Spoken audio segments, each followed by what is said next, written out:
Ay, magandang gabi po, no?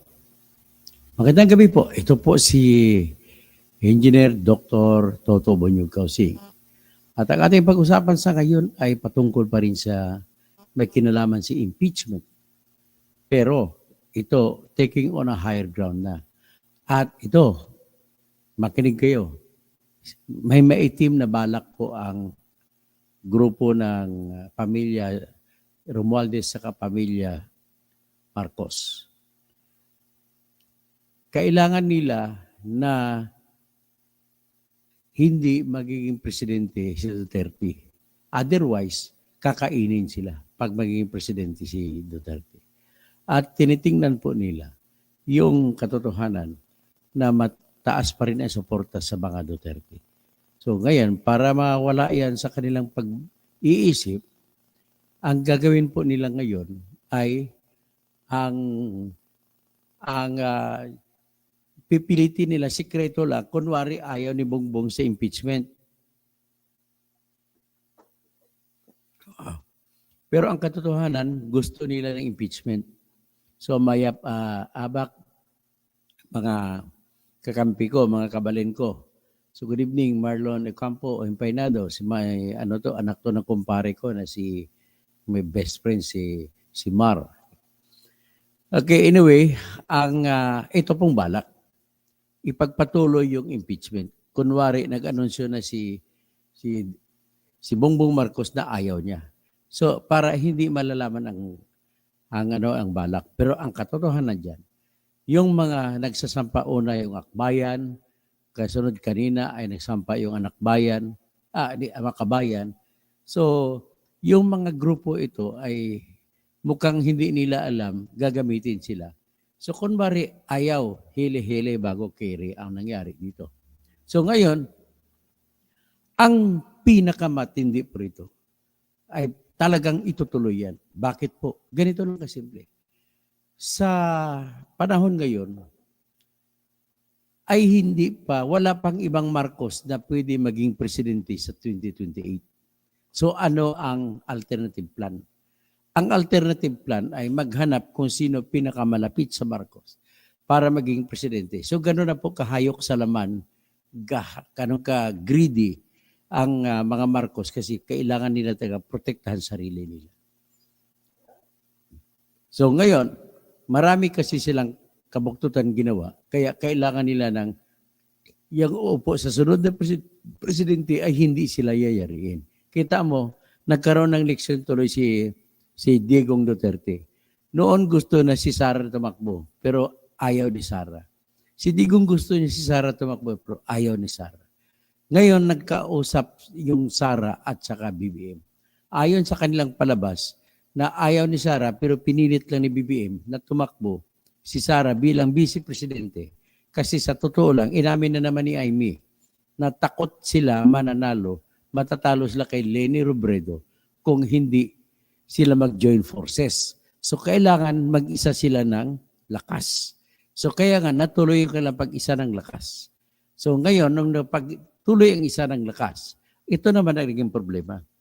May mga sikreto na hindi natutupad. Na ang sikreto na yun, sila lamang dalawa ang nakakaalam.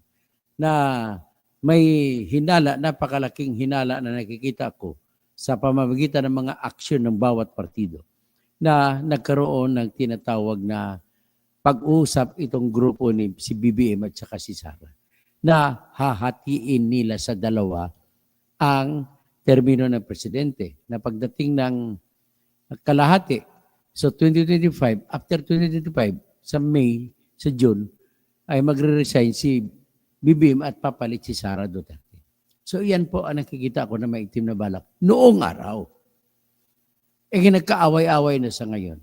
Kasi atat na rin ang mga grupong Duterte na dapat sila nang papalit. Pero ang problema lang ay nasarapan ata si Bongit o si Junior na maging presidente, ayaw na umalis. So kaya sa totoo lang, yan din ang dahilan kung bakit nag-umpisa yung mga iringan. Kung titingnan mo, balikan natin nakaraan. Sino bang ang unang pumiyok? Di ba, in fairness kay Bongbong Marcos, wala namang salita laban sa mga Duterte. Oh, pero si Sara Duterte at tatay niya ay may mga salita na, si tatay niya lalo. May una ng salita laban kay BBM. Una, tinawag niyang bangag, di ba? So, pagkatapos doon hanggang ngayon, itong huli, adik ng tawag. So, ganoon po ang nangyari. So, dahil dito ay mayroon pang isang pangyayari na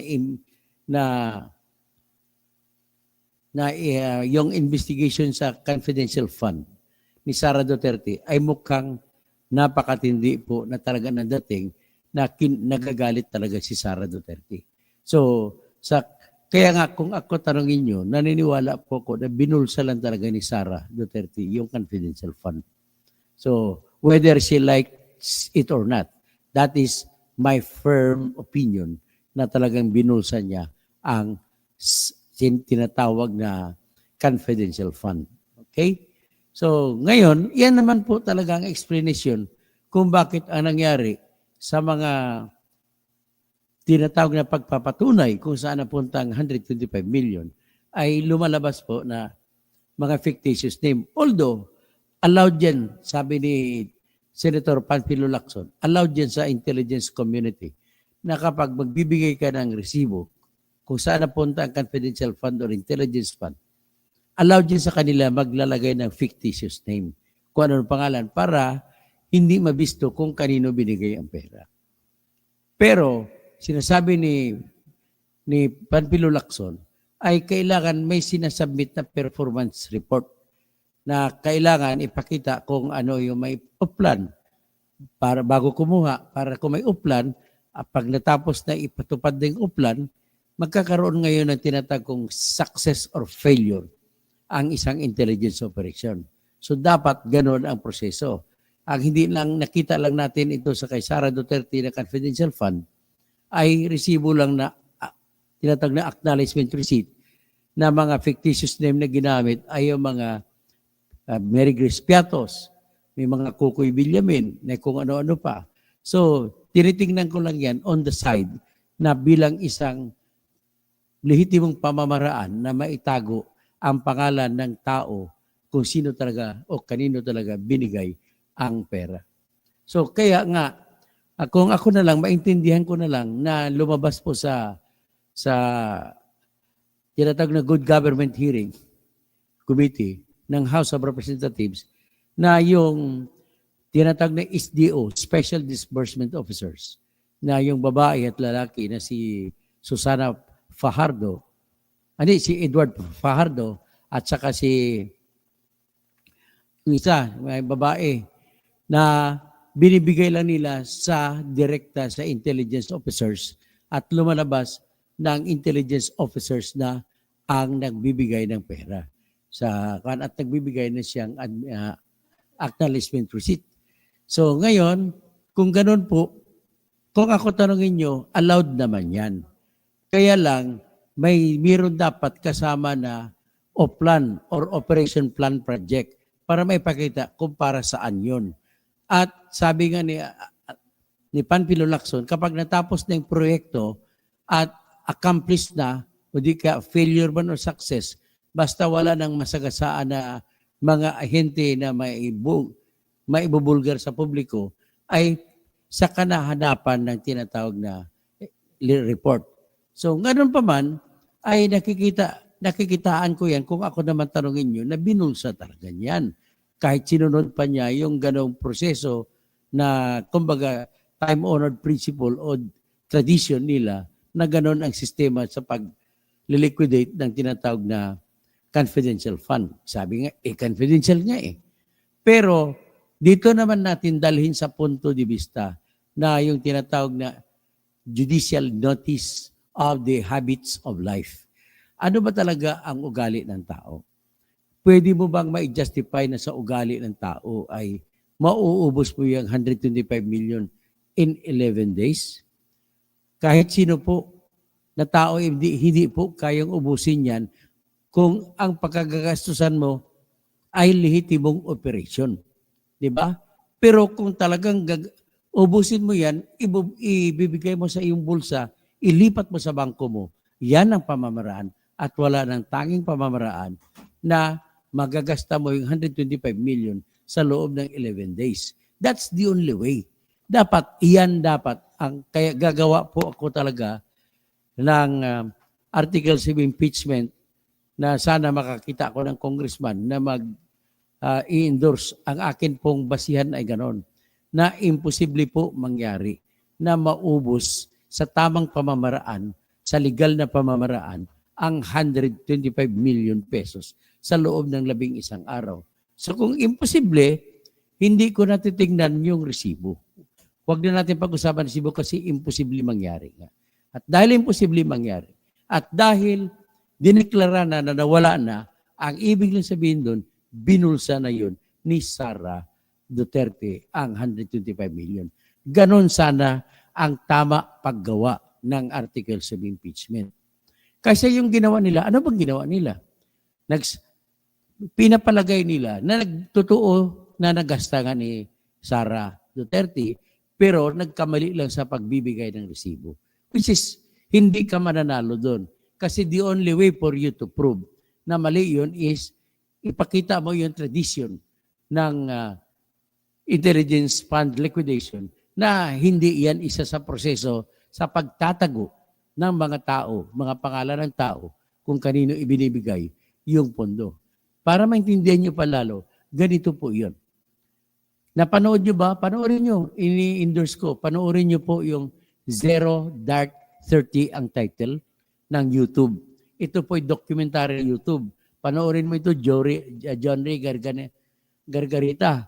Panoorin nyo ito. Ano po ito yung YouTube na ito?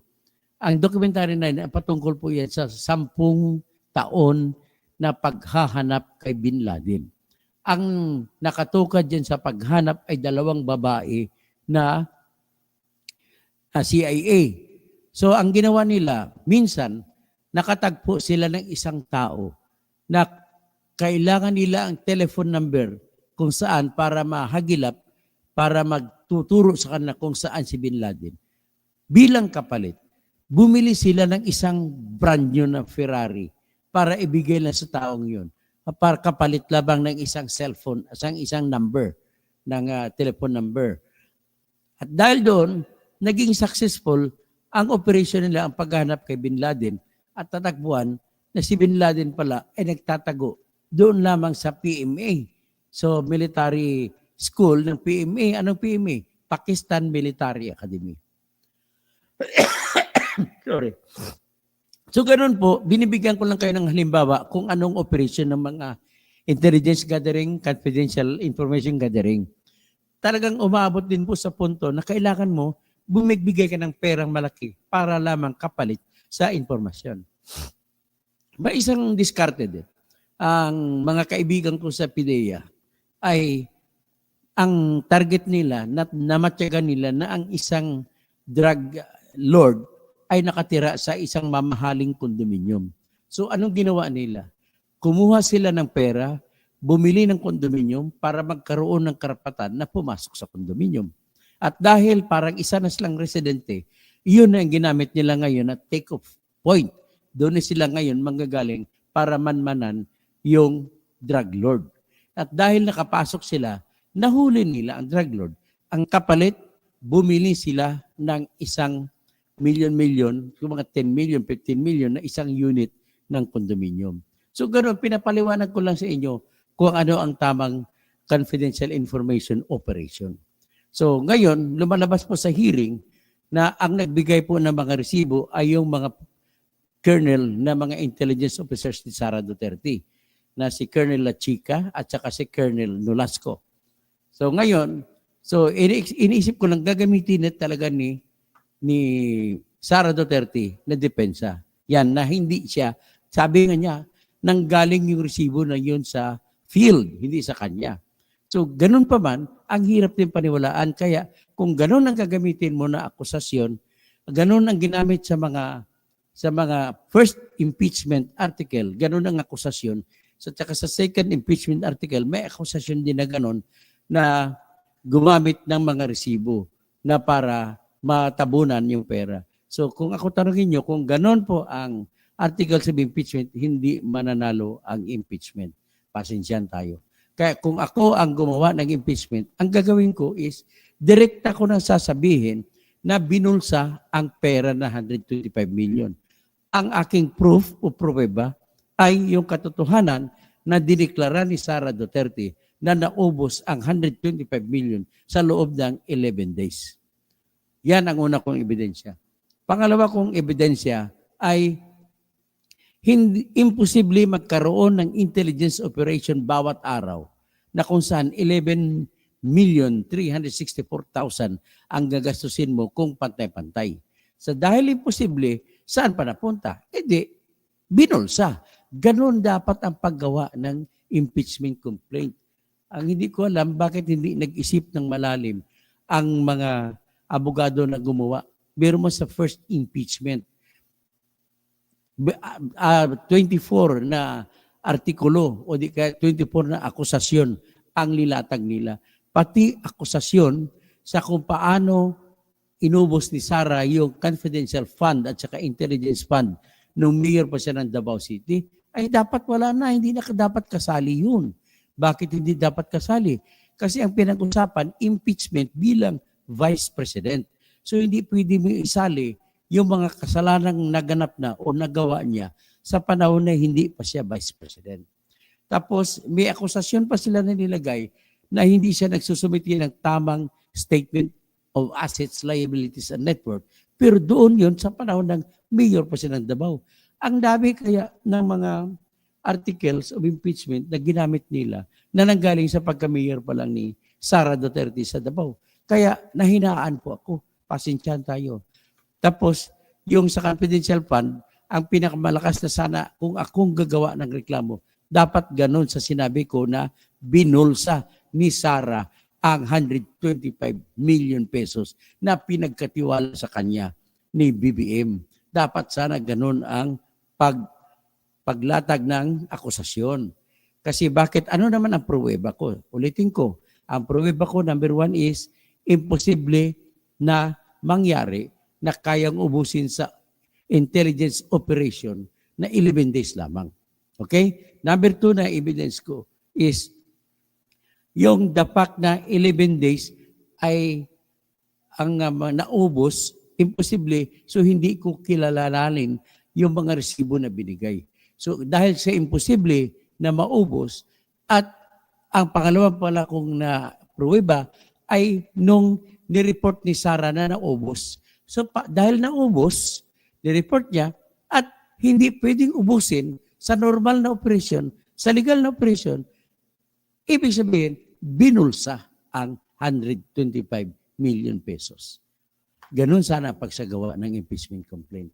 Pero ganun pa ba na may nakausap ako na mga congressmen at nagpabulong sa akin, huwag ko lang sila sasabihin na sino pinanggalingan, ay nag-meeting sila kanina sa Malacanang. Ang dami nila. So, pinatawag ni Romualdez ang lahat ng kakampi na congressman. Saan sila nag-meeting? Doon sa Malacanang, kay Bongbong Marcos. Anong pakay? Sikretong pakay po. Na, kunwari, ayaw nila sa impeachment na sinusulong o sinampa ng dalawang grupo, yung Makabayan Black, na sina Congressman Franz Castro, si Congresswoman Arlene Brosas, at saka si Congressman Raul Manuel, at si Congressman Percy Sindanya ng Akbayan. So dahil kunwari ayaw nila, pero suportahan nila yan. Kunwari official na trabaho, gagawin nila at magkaroon ng paglilitis, pag-hearing sa Justice Committee at magbuto-boto. Pag magbuto-boto, aprobahan nila at kailangan lamang yan ng perma. Sa totoo lang, hindi na kailangan dalhin sa plenaryo, sa kabuuan ng Kongreso at pag-usapan at pagdebatehan, kundi sikreto na papapirma lamang ng 1/3 ng dami ng House of Representatives members ay aprobado na yan. Ilan ba ang 1/3? Ilang congressman ba ang kailangan? Sa ngayon po ay may 316 congressman. So 316 divided by 3, that will give us 105 and 1/3. 105 congressmen and 1/3. Wala namang tao na 1/3. Kailangan 1. So, kailangan ng perma ng 106 congressmen. At kung mapirma na yan, akyat na yan sa Senado.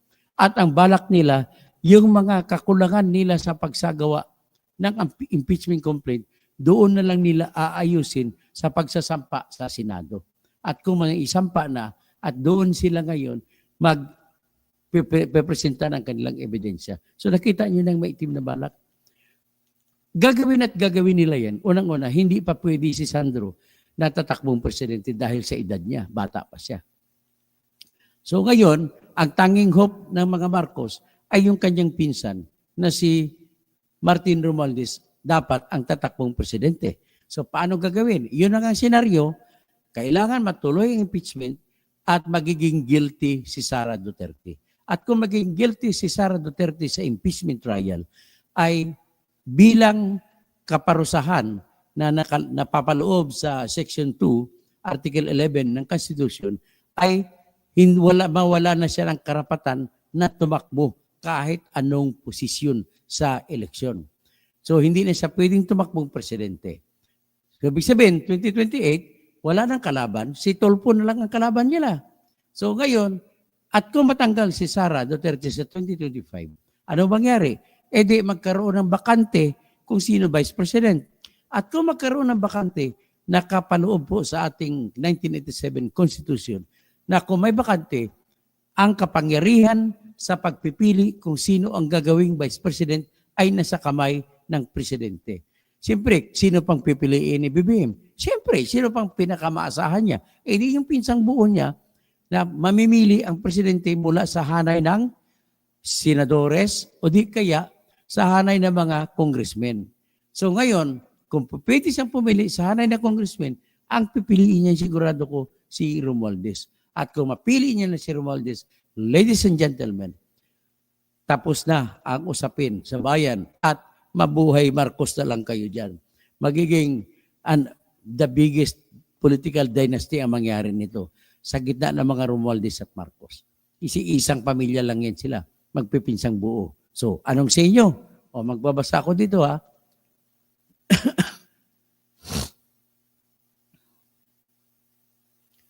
Dito kay Marlon Ocampo Empainado ay parang pamangkin ko na to, parang anak-nakan ko na to. So Presperis, Maya Paabak sa mga kabalen ko.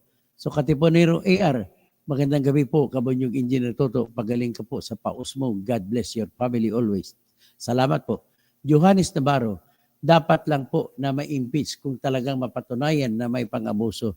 Actually, kung ako tanongin mo, confirm na yan na binulsa yung 125 million. Hindi po yung ginasta. Okay, Enting Kabisote. Good evening po, Engineer Toto.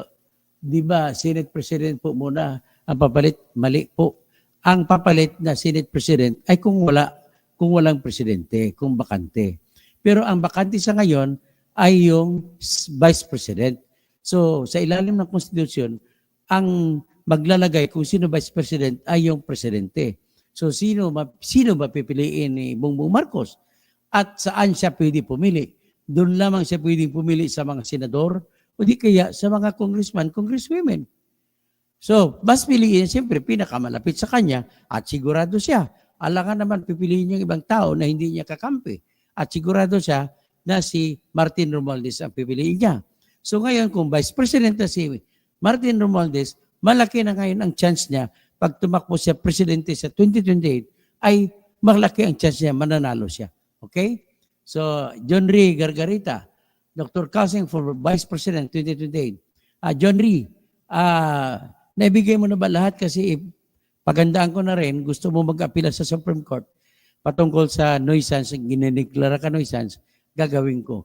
Ipadala mo sa totocausing at yahoo.com ang mga lahat ng papel na natanggap mo mula sa COMELEC. Sana kung nag-apila ka, nag-MR ka sa COMELEC, pwede ka pang umakyat sa sa Supreme Court. So Daisy Chumacera, di ba po dapat si Senator Chis Escudero, bakit si Romualdez? Ulitin ko naman, ang magiging Vice President ay pipiliin po ni Bongbong Marcos. Kaya hindi po yun susunod sa kung sinong upo, kundi kung sino pipiliin. Pero kung may bakante sa pagka-presidente at walang Vice President, si Chis Escudero ang unang upo. Kasi president siya ng Senate. Tapos kung wala siya, yung speaker ng House of Representatives. At kung wala siya, yung Chief Justice ng Supreme Court. At saka, in 60 days, magpatawag na ng special election para pagbubutuhan kung sino presidente. Yan po ang proseso. Pero dito, ang magiging bakante po ay Vice President. Kaya, ang kapangyarihan ay nilagay ng konstitusyon sa kamay ng President kung sino pipiliin niya na magiging Vice President. Kagaya nung nangyari sa panahon ni Gloria Macapagal Arroyo. Nung natanggal si Erap Estrada, pumalit si Gloria Macapagal Arroyo. So naging presidente si Gloria Macapagal Arroyo. Nung umupo siya pagka-presidente, nagkaroon ng bakante pag sa Vice President. So anong ginawa niya?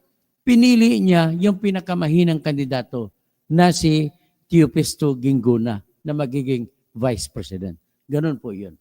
So si John Ray Gargarita uli, gusto niya maging Vice President. Sige, tatakbo ako Vice President sa 2028. Rinaldo Palmo, ninakaw niya yung pera, binulsat. Yan ang katotohanan dyan, Rinaldo Palma. Hindi niya ginamit at magkaroon ng resibo, wala yun. Kaya mahina yung reklamo pag sinabi mo na ginastos iba yung resibo, mali-mali. Hindi po pwede yun. So, kailangan para manalo yung impeachment complaint, ay binasura. Yan po yung other high crimes ngayon ang mangyari. So, Evangeline Mabon Mendoza, good evening, Engineer Toto Kausing. Susan Ramos de Jesus, good evening po, Engineer. Jelly Robles, maayong gabi, Engineer. Onel Butay, good PM, Sir Toto Kausing, watching from Laguna. Lisa Karandang, oy, Lisa, tawagan mo ulit ako. May utang ako sa iyo. Good evening, Atty. Toto Kausing for Senator. Matagal na hindi makabalik sa inyo. O gagawin na natin na para sa inyo. Maribel de Vera, tapos John Ray Gargarito, Trillanes, Kausing, 28 President, Vice President, Antonio Grino. Good evening, Engineer Toto Kausing. Wala na ba chance maisali pa ang pangalan mo? May chance pa po. Maabot, antayin natin ang desisyon ng Supreme Court. John Ray Gargarita, Atty. Toto, mag-file tayo. Clemente Oisin, dapat ikaw na ang magsimula o nag-file ng impeachment complaint. Ikaw sana yung naging hero para makilala ng mga botante. Pwede pa ba ang third impeachment? Pwede pa po kasi hindi pa nag-meeting ang Justice Committee. Pero ang problema ko lang, walang mag-endorso na congressman. So, maring itetext ko si Congresswoman Franz Castro at pakiusap ako sa kanya na endorso niya ang aking reklamo. Si George Vargas, salapi at kapangyarihan ang pinag-aawayan. Ami Givana, Doc Engineer Toto Kausing, dapat maalis din ang dynasty. Tama po. Clemente Oisin, kung ako ay mapatay, ay may kinausap na ako na papatayin sila. Ibig sabihin ay kung ako ma-impeach, ay bubolgar ko ang pandaraya gamit na pwede mo sabihin. Pwede rin yan. Clemente Oisin. Rodi Rabi, bulgar na ni Sara ang lahat-lahat. O sabi, para maging kakampi natin siya kung bulgar niya totoo na Smartmatic ang talagang dahilan. Kung anong ginawa na sa Smartmatic. Tapos Cesar Balmaceda, good eve, Sir Toto Kausing. Marlene Shibayama, Sir Bert, huwag mong pipiliin ang mga taong may marunuming balak. HMRM, di rin na madaog sila dito sa Leyte. Ibutos ka pa namin, Dok Toto, o hindi doon sila mananalo sa Leyte.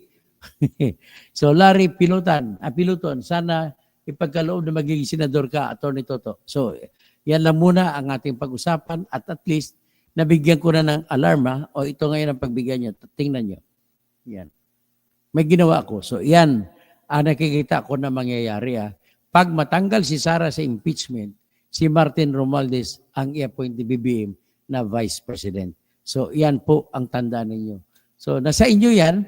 Sa isang banda, maganda naman may impeachment para naman mabigyan ng leksyon ang mga magiging vice president o maging presidente na magnanakaw.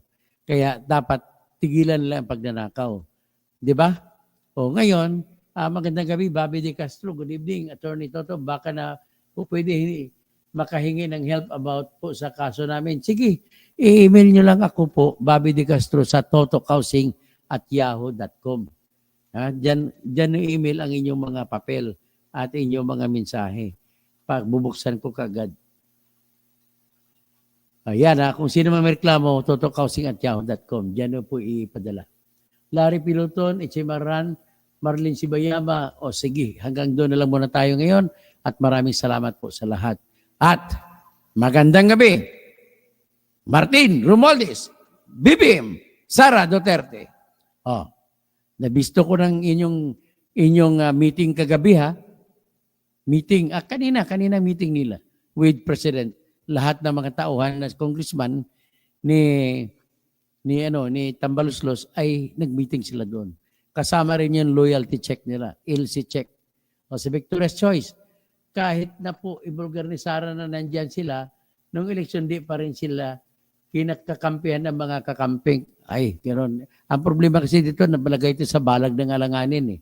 So dapat talaga sa totoo lang, the best is mag-resign silang dalawa, magkaroon ng tinatawag na special election. Okay? Sana mangyari yung gagawin ng Panginoon para sa Pilipinas. Isalba ang mga Pilipino sa mga korap na Pilipino.